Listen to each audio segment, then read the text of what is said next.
C'est-à-dire que tous les experts de droite et de gauche sont d'accord pour dire que la fraude fiscale des plus riches représente 80 milliards d'euros en moins chaque année dans les recettes fiscales de l'État. Et moi, je dis que c'est beaucoup plus, mais enfin...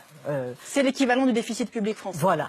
Et donc, si vous voulez, on se rend compte que cette fraude fiscale, c'est une arme, en réalité, une arme financière pour asservir le peuple. On nous raconte qu'il y a un déficit et que c'est le peuple qui doit le rembourser.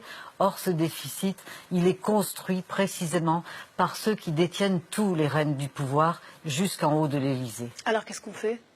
Alors, il n'y a pas d'autre solution que nous, les gens du peuple, les gens qui faisons tourner, comme vous faites tourner la télévision. Moi, je fais tourner ma machine sociologique avec mon cher mari et Étienne Nécroart là, de dévoiler ces mécanismes et un jour d'être solidaires pour un changement en profondeur dont nous avons tout intérêt aujourd'hui avec les annonces que vous avez fait tout à l'heure avec ces inondations épouvantables, cet ouragan aux États-Unis. Enfin, on voit bien que le dérèglement climatique est là, et ce dérèglement climatique, c'est véritablement le système capitaliste, les capitalistes, ceux qui sont assoiffés, affamés, gourmandissimes d'argent, sont en train de détruire la planète et l'humanité. Parce que si vous voulez, nous ne sommes pas dans la dénonciation, nous sommes dans le dévoilement du fonctionnement d'une oligarchie hautement prédatrice.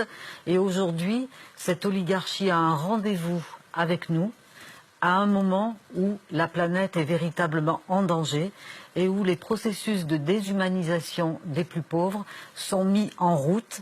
Et ce rendez-vous-là, les Français doivent comprendre qu'il est grave et que chacun doit être à la hauteur de ce rendez-vous pour préserver l'avenir des prochaines générations sur cette terre. Et en même temps, si vous voulez, il n'y a pas la liberté de penser n'est pas si grande que ça, dans la mesure où chaque jour, il y a une propagande qui est diffusée par un certain nombre de médias, puisque 9 milliardaires, les amis d'Emmanuel Macron, possèdent 90% des médias.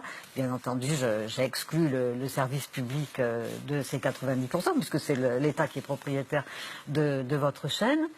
Et donc on est dans la pensée unique, c'est-à-dire qu'il n'y a plus de droite, il n'y a plus de gauche, il n'y a plus nos alternatives, la pensée critique n'a pas le droit d'exister. La pensée critique doit être censurée. Alors, que faire? Je repose ma question. Vers qui se tourner? Est-ce que l'initiative viendra des citoyens? C'est un discours qu'on entend beaucoup en ce moment, mais est-ce que les citoyens ont les moyens? Est-ce qu'ils ont les penseurs qui peuvent les amener à faire quelque chose? Absolument. Il faut que, si vous voulez, que les Français qui travaillent, qui font fonctionner l'économie réelle et qui n'ont pas de l'argent pour spéculer, parce que les 3/4 de l'argent des riches servent à la spéculation, à créer des bulles financières. Et donc c'est nous qui faisons fonctionner le monde de l'économie réelle.